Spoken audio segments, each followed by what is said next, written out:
The mystery of the man who never gave up. Imagine you are walking in a forest unlike any you have ever seen. The floor is as soft as a green carpet. Birds make sounds that resemble little songs. And the wind blows so gently that it almost seems like it's trying to tell an ancient secret.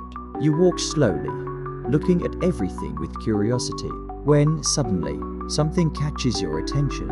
Among the roots of a gigantic tree so large it seems to touch the sky, there is a glow, a small reflection, as if the sun were hidden inside. As you get closer, you realize it's not a rock, it's not a treasure of gold. It is a book so old it seems to have witnessed the beginning of the world. The cover is made of dark leather, marked by time, and there's a mysterious symbol engraved in the middle, a symbol that appears to pulsate like a heart. You touch the book with your fingertips, and before I can even think, the book opens by itself. The pages begin to turn slowly, as if they were choosing which story to tell you, until they stop, and at the top of the page, in large, bold letters, you read, "The story of the man no one could destroy."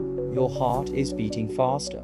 You feel like something extraordinary is about to happen. The wind stops, the birds are silent, everything around you becomes quiet, as if the entire forest were waiting for you to continue. You begin to read. The first sentence says, "There are people who, even when wounded, shine brighter than any star." The second sentence says, "This is the story of one of those people." And then the book asks, "Have you ever heard of the saint who survived torture?" His body shivers, because this is no ordinary story. This is no ordinary story. It's a story about strength when there is no strength left, on faith when everything tells you to give up, on courage when the world seems too heavy. A story that spanned centuries, that crossed countries, that changed lives, and she's about to change hers too. The book continues. He was not a warrior. He had no swords. He had no armor. He had no riches. But there was something that no one could get out of him. A heart stronger than any pain. As you read these words, it's almost as if you can see a golden light emanating from the pages, as if that saint, somehow, was still there, watching over those who have the courage to listen to his story. And then the final opening question appears. Are you ready to meet the man who overcame the impossible? The page turns itself. The forest traps the air. The world seems to be waiting for your answer. And this is where the real story begins. If these stories touched you, leave your comment, like, subscribe to the channel, and activate the notification bell, so you don't miss the next videos. Who was this saint? When you turn the page of the book, you see a drawing of a young person. He is not dressed as a warrior, nor as a king. Her face is ordinary, simple, but her eyes, their eyes seem to hold a light that you don't see in just anyone. The book describes it this way. He wasn't famous. He wasn't rich. But it was different. This young man had something special inside him. Something that didn't belong in the world. A heart so kind, it seemed made to heal invisible wounds. From a very young age, he helped those in need. Sometimes he would give his own food to someone who had less. Sometimes I would spend hours talking to a sad person just so they wouldn't feel alone. I wasn't doing it too. He applauded. He did it because his heart told him it was the right thing to do. The villagers liked him so much that every time he passed by, something changed in the air. The adults smiled. The children ran to hug him. Even the animals approached him, as if they recognized him as a friend. But there was something even stronger about him. He was talking about love, forgiveness, faith, hope. And when he spoke, it felt like the whole world became lighter. Not because they were beautiful words, but because he truly believed in them. Even when he was tired, even when he was sick, even when I was sad, he continued to help someone. And that caught the attention of many people. Good people saw him as an inspiration. Lost people saw him as a beacon. Injured people saw him as a remedy. But as always happens in life, not everyone liked those who brought light. Some powerful people started to get annoyed. They couldn't understand how a simple young man could touch so many hearts. They thought he was getting too big, even unintentionally. They feared he would defy their orders, even though he had never done so.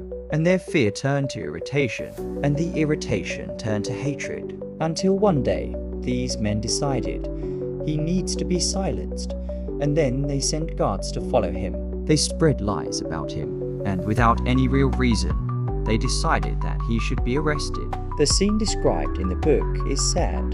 The young man is taken away by force, even while trying to calm those who were crying as they watched him leave. He doesn't shout, "Don't fight, don't revolt." He simply says, "Don't be afraid. The light always wins." Those were the last words the village heard before watching him disappear among the soldiers. The pages of the book darkened slightly at this point, as if they also felt pain. And you realize something important. This saint wasn't arrested because he did anything wrong. He was arrested because it was too good to be true, because his kindness bothered those who didn't want to change. And this is where you begin to understand why this story is so powerful, because he hasn't even begun to suffer yet. And yet, he was already teaching the whole world about courage. The page ends by saying, "Up to this point you have known your light.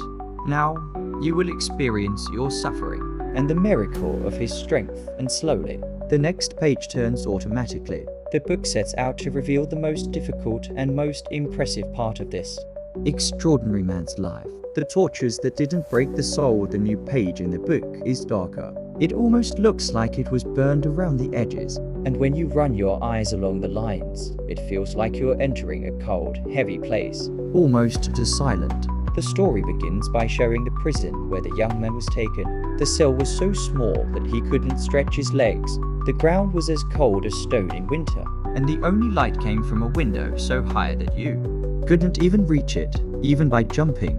But that wasn't the worst part. The worst part was the intentions of the men who were there. They didn't just want to arrest him. They wanted to break your faith. They wanted to extinguish his hope. They wanted to make him disbelieve everything he taught, as if his soul were a kind of candle that they could blow out. And so they began. In the first few days, they took away their food. In seconds, they took their rest. Then, they tried to take away his peace. And finally, they tried to take away his strength. He was tied up, pulled, dragged, pushed. Her body, as simple and fragile as anyone else's, began to fill with marks, brands that burned hotter than fire. But something strange was happening. Even when the pain was immense, he didn't rebel. Instead, she would close her eyes and take a deep breath, as if she were talking to someone no one else could see. Gradually, the guards began to notice that something was wrong. But wrong in the opposite sense. Wrong for them, because the more they tried to hurt him, he seemed to become calmer. One of the guards, the youngest one, even asked, "Why don't you scream?" Everyone screams, and the young man, even though he was almost fainting, replied in a soft voice, "Because pain doesn't rule my heart." That sentence made the guard recoil as if he had been startled. Other prisoners saw it, and they began to observe this man who, even though injured, spoke beautiful things. Even while bleeding, he comforted others. Even though he was trembling, he helped those who had fallen. Sometimes, when everyone was almost out of strength, he would tell stories. Stories of hope, stories of miracles, love stories that never died. And nobody understood how he managed to do that. Until one night, the torture became even more intense. The guards decided to test their limits. They tied his hands, suspended him, and left his body hanging for hours. Hours that felt like days. But even so, something extraordinary happened. Some prisoners swore they saw a soft light surrounding his body, a light as faint as a distant star, but so firm that no darkness could extinguish it. The guards were confused. Some nervous people, others are irritated. "That's impossible," they shouted.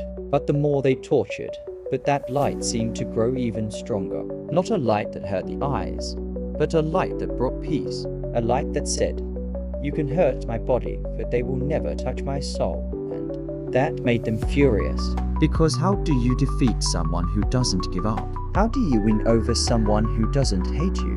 How do you break someone who is made of courage? As the days went by, even the other prisoners began to change. They who previously wept and trembled with fear, they now sat near him. Listening to his words is like warming oneself by a fire on a cold night. Even the guards started avoiding his gaze, as if they feared that this calmness might be too contagious. The book describes a striking scene. The young man is lying on the ground, injured. He can barely move. But when another prisoner starts to cry, he raises his hand with difficulty and places it on the man's shoulder, saying, "The pain passes, hope remains." How can someone say that while they're suffering? This is where the book explains it. He wasn't strong on the outside. He was strong on the inside, and that inner strength was so great that no man could destroy. The page ends with a spine-chilling sentence. The torturers conquered the body, but the saint conquered the soul. And when you turn the page, you already feel like you're about to witness a miracle. The miracle of survival. The next page of the book opens slowly. She is different from the others. It is not as dark as the darkness of suffering, nor as clear as that of the saint's childhood. It has a soft light, like the dawn after a very long night. And the text begins by saying, "All pain has a limit, but love doesn't exist." After many days, perhaps weeks of torture, the saint's body was almost lifeless. He could barely lift his head. His arms were trembling. Her legs seemed to have forgotten how to walk. The guards believed he wouldn't survive until dawn. They looked at each other, commenting, "It's impossible to resist for so long. Nobody can stand it anymore. Tomorrow he will no longer be here." And then they locked the cell, laughing as if they had won a battle. But inside the cell, something very different was happening. The saint had fallen, yes, but his mind was still awake, and even in his weakness, he whispered words of faith, words that seemed to float in the darkness. "I am not alone." These words echoed softly, like a small fire in a very cold place. The night was so quiet, you could hear drops falling from the ceiling. The cell seemed bigger than ever, and emptier too. But then, something has changed. Fast, a gentle breeze entered through the high window, even though there was no wind at all that night. Then an almost imperceptible light began to appear in the corner of the cell, so faint it seemed like just a reflection. But she grew up, and it began to spread across the floor. The other prisoners woke up, startled. One of them squinted and whispered, "Do you see this? Or have I gone crazy?" Another replied, "I'm seeing it too. It's real." The light grew brighter, but it wasn't a light that hurt the eyes. It was a light that brought peace, a light that seemed to say, "You're not finished yet." And then, to everyone's surprise, the saint began to breathe more deeply. Her skin was no longer pale. His muscles stopped trembling, and little by little, he stood up. First, place your hands on the ground, then on the knees, and finally, standing up. The prisoners remained silent. Nobody dared to move, because what they were seeing, it was unnormal. The saint, still with his body wounded, he took 3 steps forward. Every step seemed impossible, but each step also seemed to be driven by something bigger, something that did not come from the body, but of the spirit. When he got close to the iron gate, one of the prisoners said, "You are alive." "How?" And he answered in a firm voice, "Because love is stronger than pain." At that moment, even the metal bars of the cell seemed to fall silent. In the morning, when the guards returned, they expected to find a body lying on the ground. They opened the door hurriedly, laughing, but they froze. The saint was sitting calmly, with shining eyes, as if he had slept the best night of his life. One of the guards dropped the keys. Another one took a step back. Another fell to his knees, not understanding what he was seeing. "That's not possible," one of them murmured. But it was. It was so possible that it was right there, in front of them. Because some strengths don't come from the muscles. They come from faith. They come from courage. They come from the heart. The news spread among the prisoners and even among the soldiers. He survived. And not only did he survive, he was better. He spoke more firmly. I walked with more confidence and looked at everyone with such great compassion that some guards felt ashamed for the first time in my life. One of them even said, "I wish I had half that strength." And the saint replied, "The force is not mine. It belongs to those who believe in good." From that day on, he ceased to be just a prisoner. He became a symbol, living proof that suffering does not overcome the spirit of someone who has chosen to love. The book concludes the chapter by saying, "There are miracles that happen outside of what we see, but this happened in front of everyone." It wasn't just his body that had resisted. That was the message he carried. The torture had injured his hands, his feet, his back, but nothing could touch his courage, and that is why they started calling it the saint who lived, because he didn't just overcome the pain, he overcame his fear, he overcame injustice, he conquered hatred, and most importantly, he won the urge to give up. The page is dated, and everything inside you already knows. Something very big has just been revealed. The legacy that no pain can erase. The last page of the book looks different from all the others. It has a golden glow that you've never seen before, as if it had been written with light instead of ink. When you tap the page, the book makes a soft sound like a sigh from someone about to reveal a secret kept for centuries. And then you read. Some stories never end. They simply remain within those who listen to them. After surviving the impossible, the saint did not leave prison as someone defeated. He left as someone born. The guards who had previously mocked him, now they would lower their heads when he passed by. The prisoners who previously wept in the dark, now they walked with hope. People from all over the region began to visit the terrible place, not to witness suffering, but to see the man whom no suffering could destroy. Some wanted to understand his faith, others wanted to touch her hands, and many just wanted to hear his voice, hoping to find some of the peace that seemed to follow every step he took. And he always said the same words. The pain is great, but the greater good prevails. These words, simple as a hug, they spread, multiplying, until they reached places he never imagined existed. In the course of time, the saint's story began to cross borders. He crossed deserts, he crossed mountains, he crossed lands he had never set foot on. And every time someone told their story, something beautiful was happening. A person found the courage to continue. Another found the strength to forgive. Another found the faith to try one more time. Because the true strength of the saint, it wasn't just about the fact that I survived, but in the fact that he taught the world that no pain can extinguish the light of a heart that doesn't give up. One day, his body came to rest, but your message, this never stopped. She is still alive today. She is still alive now. It continues to live on within you who are listening to this story. The book then displays its final sentence, and she doesn't talk about the saint. She talks about you. The letters seem to pulse on a page.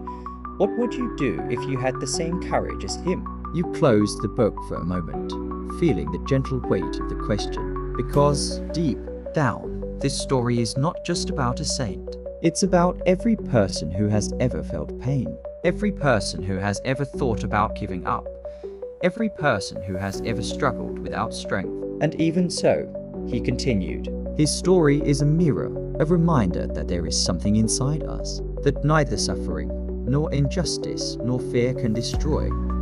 The ability to start over. The book ends like this.